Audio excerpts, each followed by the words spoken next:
We'll be reading to you tonight from this wonderful book titled The Book of Secrets, Unlocking the Hidden Dimensions of Your Life. This book was written by Depak Chopra, maybe. I'm not sure exactly how to pronounce it, but if you've missed any of the previous chapters, which was just the introduction and the secret number 1, you can find them now in their own playlist, self-titled The Book of Secrets. So you can look for them there, and I will include a link to that playlist in the description as well as the comment section. So if you resonate with this book, make sure you leave us a comment and let us know your thoughts. I'm just going to go ahead and get started with secret number 2. The world is in you. To solve the mystery of life requires only one commandment: live like a cell. But we don't. And the reason is not hard to find. We have our own way of doing things. Our cells are fueled by the same oxygen and glucose that fueled amoebas 2 billion years ago. But we are attracted by high-fat, sugary, more or less frivolous fad foods. Our cells cooperate with each other along the same lines set down by evolution in tree ferns of the Cretaceous period. But we find a new enemy somewhere in the world every decade. Perhaps every year or month, we all have a similar tale to tell of deviations from the precise, complete, and almost perfect wisdom that our bodies follow. Our wayward lapses point to a much larger pattern. To get back to the cell's wisdom, each of us needs to see that we are living a set of habits and beliefs that totally disregard the mystery of life. These beliefs are contained one inside the other like nested boxes. There is a material world. The material world is full of things, events, and people. I am one of those people, and my status is no higher than that of anyone else. To find out who I am, I must explore the material world. This set of beliefs is binding. It allows no room for soul searching or even for the soul itself. Why bring the mystery of life into a system that already knows what is real?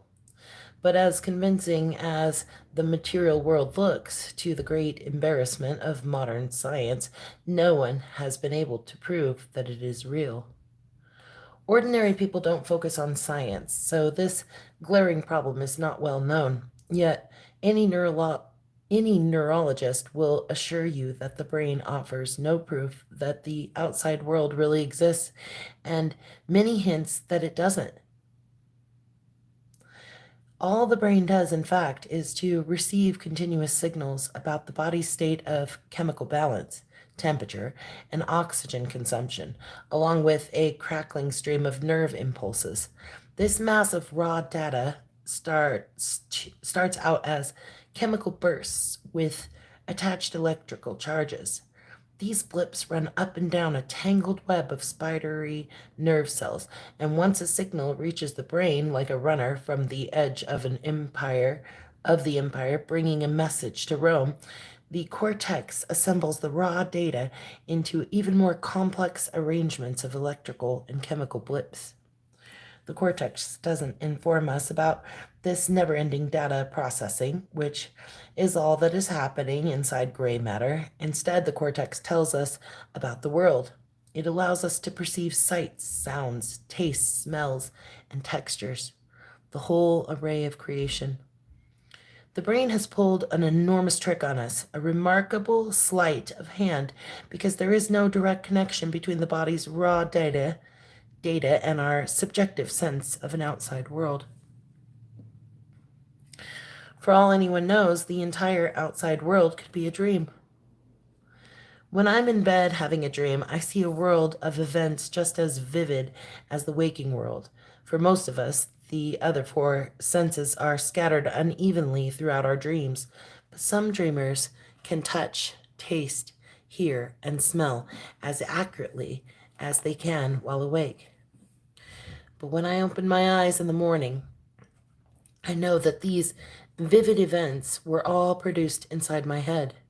I'd never make the mistake of falling for the trick because I already assumed that dreams aren't real. So does my brain dedicate one apparatus to making the dream world and another to the waking world? No, it doesn't. In terms of cerebral function, the dream mechanism doesn't flick off when I wake up. The same visual cortex in the rear of my skull allows me to see an object, a tree, a face, the sky, whether I am seeing it in memory or in a dream, in a photo, or standing before me.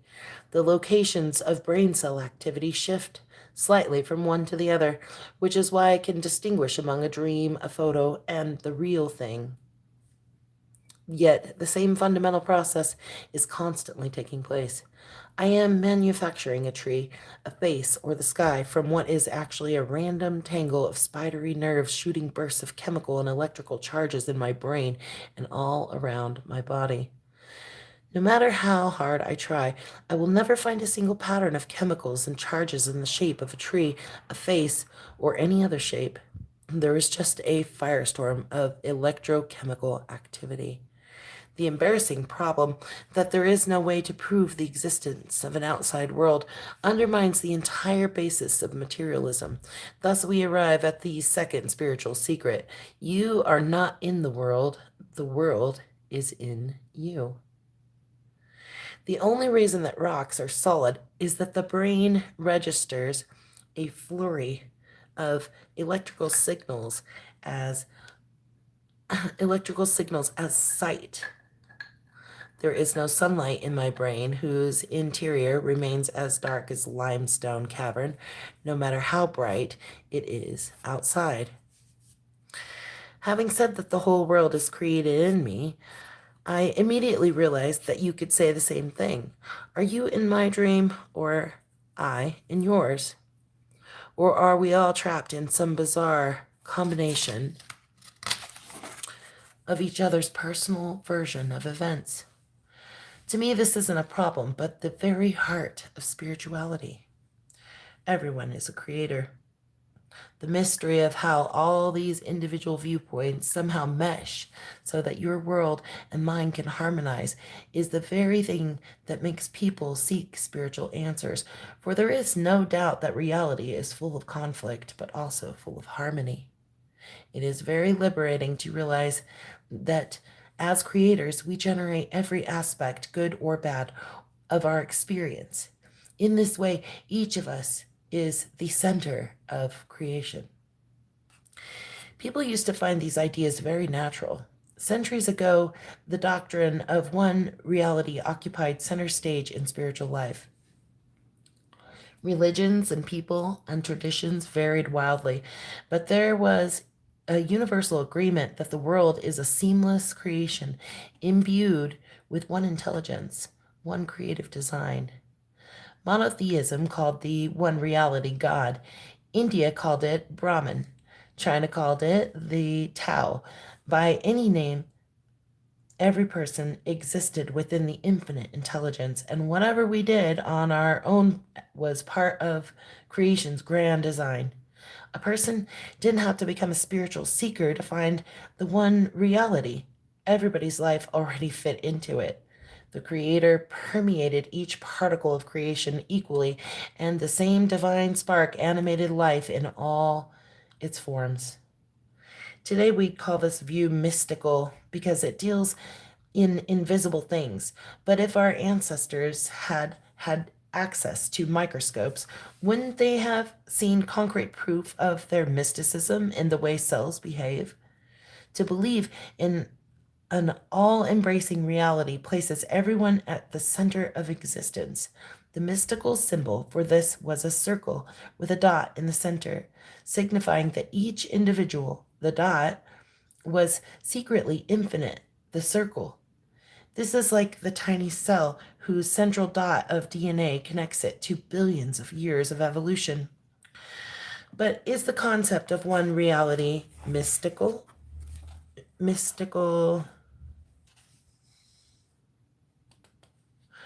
at all.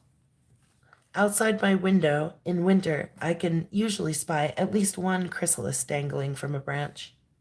Inside it, a caterpillar has turned into a pupa that will emerge in spring as a butterfly. We are all familiar with this metaphor, or this metamorphosis, having witnessed it as children or by reading Eric Carle's The Very Hungry Caterpillar. But what goes on invisibly inside the chrysalis remains deeply mysterious. The caterpillar's organs and tissues dissolve into an amorphous soup-like state, only to reconstitute into the structure of a butterfly's body that bears no resemblance to a caterpillar at all. Science has no idea what metamorphosis evolved, or why metamorphosis evolved, rather. It is almost impossible to imagine that insects hit on it by chance. The chemical complexity of turning into a butterfly is incredible. Thousands of steps are all minutely interconnected. It's as if you dropped off a bicycle at the shop to be repaired, and when you came back, the parts had become a Gulfstream jet. But we do have some idea about how this delicate chain of events is linked.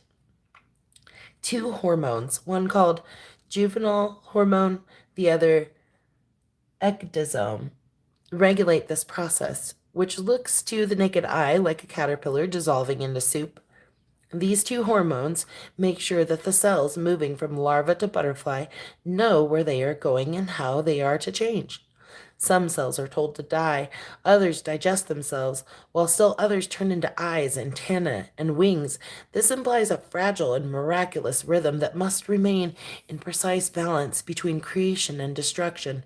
The rhythm, it turns out, depends on day length, which it in turn depends on the Earth's rotation around the sun. Therefore, a cosmic rhythm has been intimately connected to the birth of butterflies for millions of years. Science concentrates on the molecules, but this is a striking example of intelligence at work, using molecules as a vehicle for its own intent. The intent is in this case was to create a new creature without wasting old ingredients. And if there is only one reality, we cannot say, as science does, that day length causes the pupa's hormones to begin the metamorphosis into a butterfly. Day length and hormones come from the same creative source, weaving one reality. That source uses cosmic rhythms of molecules as it sees fit. Day length doesn't cause hormones to change any more than hormones cause the day to change. Both are tied to a hidden intelligence that creates both of them at once. In a dream or a painting, a boy may hit a baseball, but his bat doesn't cause the ball to fly through the air. The whole dream or painting fits together seamlessly. Here is another example. Two chemicals called actin and myosin evolved eons ago to allow the muscles in its insect wings to contract and relax. Thus, insects learn to fly. When one of these paired molecules is absent, wings will grow, but they cannot flap and are therefore useless. Today, the same two proteins are responsible for the beating of the human heart. And when one is absent, the person's heartbeat is inefficient and weak, ultimately leading to heart failure. Again, science marvels at the way molecules adapt over millions of years, but isn't there a deeper intent? In our hearts, we feel the impulse to fly, to break free of boundaries. Isn't that the same impulse nature expressed when insects began to take flight? The prolactin that generates milk in a mother's breast is unchanged from the prolactin that sends salmon upstream to breed, enabling them to cross from saltwater to fresh. The insulin in a cow is exactly the same as the insulin in an amoeba. Both serve to metabolize carbohydrates, even though a cow is millions of times more complex than an amoeba. To believe in one reality that is totally interconnected isn't mystical at all, it turns out. How then did the belief in one reality fall apart? There was another alternative, which also put each person at the center of his or her own world. But instead of being included, one feels alone and isolated, driven by personal desire rather than a shared life force of communion through the soul. This is the choice we call ego, although it has been called by other names, such as the pursuit of pleasure, the bondage of karma, and if we resort to a religious vocabulary, banishment from paradise.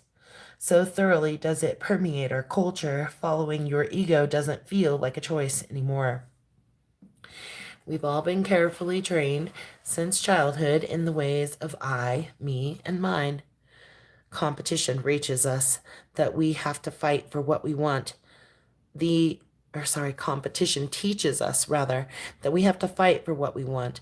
The threat of other egos who feel as isolated and alone as we do is ever present.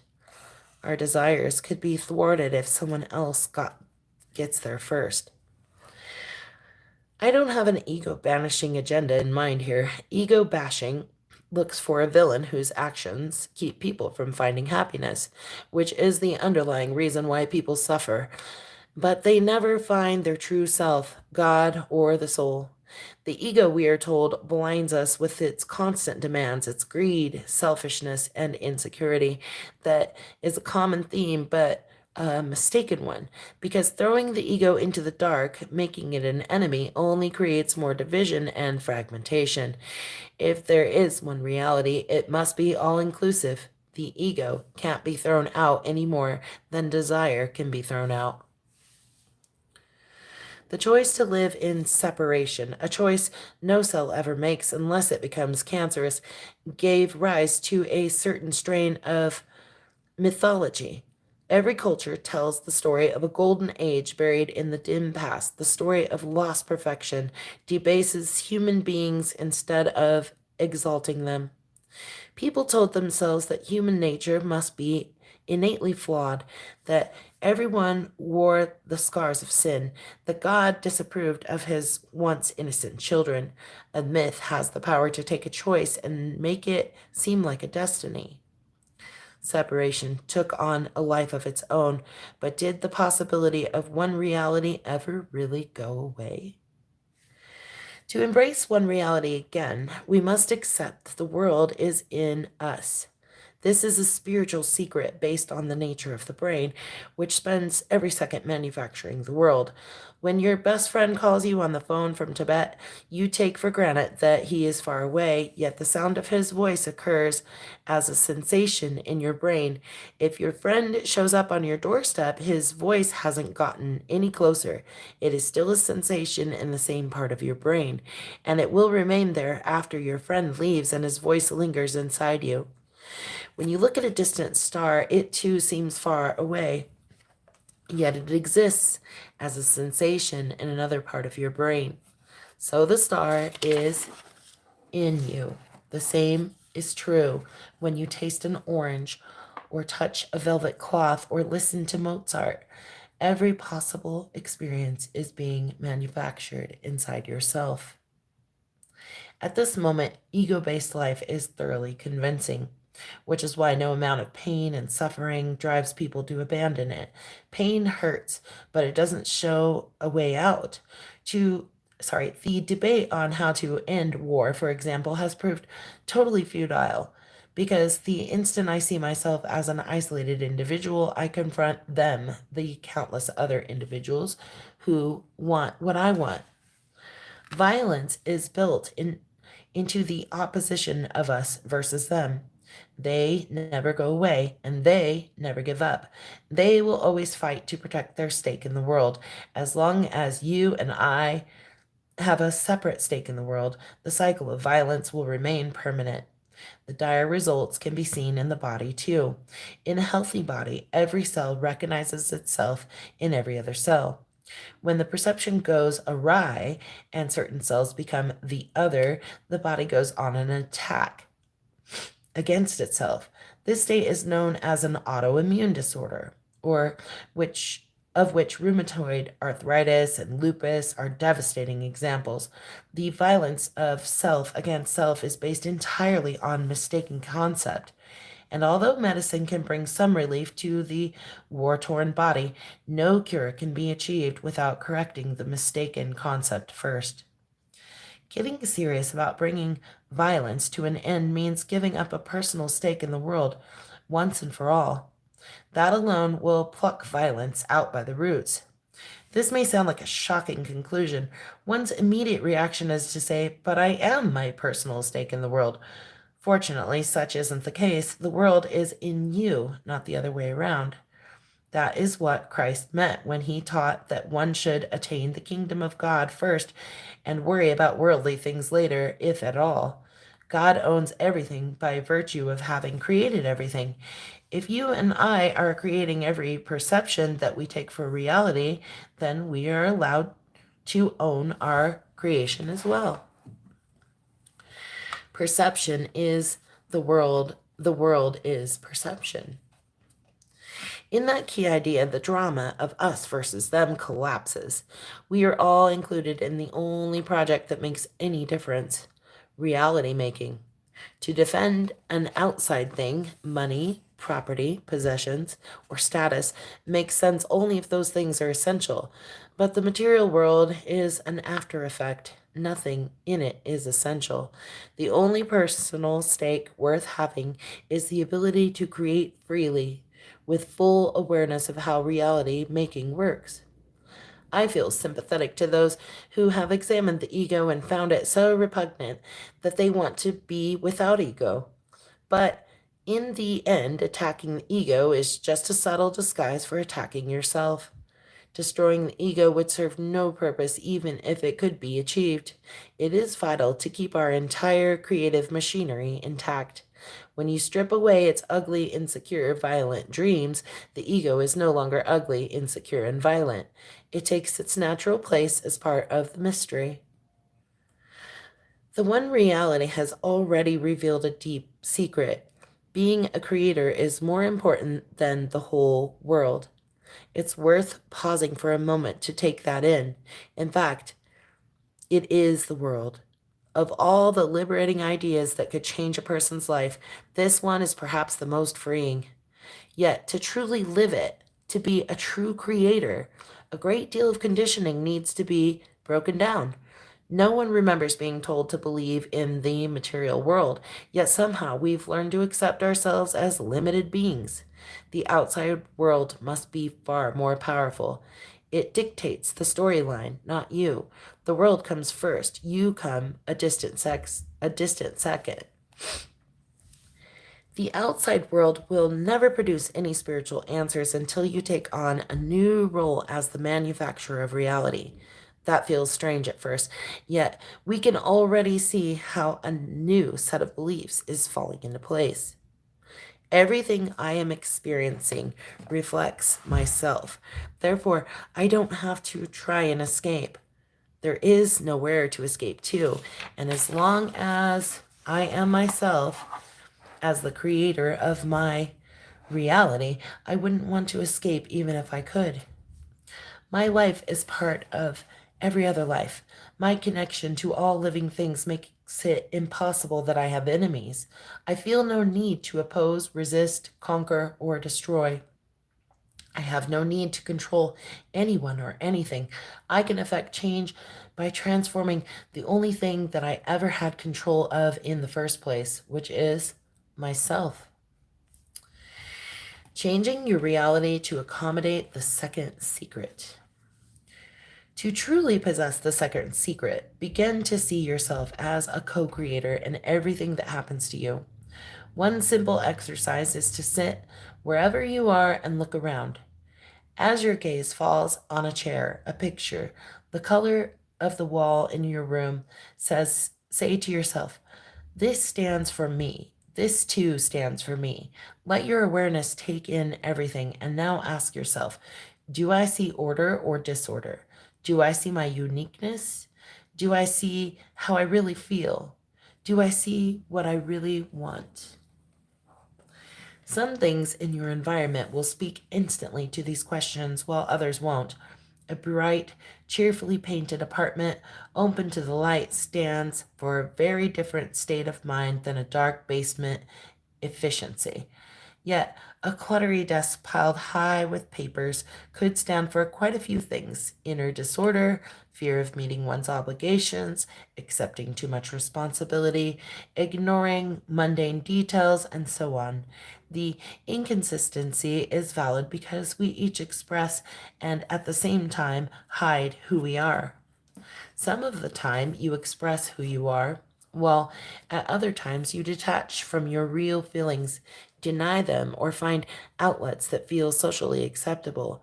If that sofa was bought just because it was a cheap and you decided to make do, if the wall color is white because you didn't care what color you looked at, if you're afraid to throw out a picture because your in-laws gave it to you as a present, you are still seeing symbols of how you feel. Without dwelling on details, it's possible to scan someone's personal space and fairly accurately discern if that person is satisfied or dissatisfied with life, has a strong or weak sense of personal identity, is a conformist or nonconformist, values order over chaos, feels optimistic or hopeless. Now, step into your social world. When you are with your family or friends, listen with your inner ear to what is going on. Ask yourself, do I hear happiness? Does being with these people make me feel alive, alert? Is there an undertone of fatigue? Is this just a familiar routine, or are these people really responding to each other? However, you answer However you answer this question or these questions, you are assessing your world and what is going on inside you. Other people, like the objects in your surroundings, are a mirror. Now turn on the evening news, and instead of watching it as if events are happening out there, tune in personally. Ask yourself, does this world I see feel safe or unsafe? Do I feel the fear and dismay of disaster, or am I just being titillated and entertained? When the news is bad, am I still watching basically to be entertained? Which part of me does this program stand for? The part that dwells on the problem after another, or the part that wants to find answers? The part who dwells on one problem after another, or the part that wants to find answers. This exercise develops a new kind of awareness. You begin to break the habit of seeing yourself as an isolated, separate entity. The realization dawns that the whole world is actually nowhere but inside you. Exercise number 2, bringing home the world. To say that you are a creator isn't the same as to say that your ego is. The ego will always remain attached to your personality, and certainly your personality doesn't create everything around you. Creation doesn't happen on that level. Let's see then if we can get closer to the real creator inside you. We'll do this by meditating on a rose. So get a beautiful red rose and hold it in front of you. Inhale the fragrance and say to yourself, without me, this flower would have no fragrance. Take in the glowing crimson color and say to yourself, without me, this flower would have no color. Stroke the velvety petals and say to yourself, without me, this flower would have no texture. Realize that if you subtract yourself from any sensation, sight, sound, touch, taste, smell, the rose would be nothing but atoms vibrating in a void. Now consider the DNA that is inside each cell of the rose. Visualize the billions, the billions of atoms strung along a double helix and say to yourself, my DNA is looking at the DNA in this flower. The experience is not an observer looking at an object. DNA is one form is DNA in one form is looking at DNA in another form. Now see the DNA begin to shimmer and turn into invisible vibrations of energy. Say to yourself, the rose has vanished into its primal energy. I have vanished into my primal energy. Now only one energy field is looking at another energy field. Finally, see the boundary between your energy and the rose's energy fade as one set of waves merge into another, like ocean waves rising and falling on the vast surface of an endless sea, and say to yourself, all energy comes from one source and returns to it. When I look at a rose, a tiny flicker of infinity is rising from the source to experience itself. Having followed this trail, you have arrived at what is truly real, an infinite, silent energy field flickering for an instant, experiencing an object, the rose, and a subject, you, the observer, without going anywhere. Awareness simply took a look at one aspect of its eternal beauty. Its only motive was to create a moment of joy. You and the rose stood at opposite poles of that moment, yet there was no separation. A single creative stroke took place, fusing you both. And that is the end of Secret 2. So thank you so much, Rant Gems, for your wonderful super chat. Really appreciate that. If you guys resonated with this book, please leave a comment and let us know how you felt. And you can find all of the chapters now in the playlist self-titled The Book of Secrets. Really cool to know that we are all one reality. So we're all just looking at each other and we are all the same. Just DNA looking at DNA. How cool is that?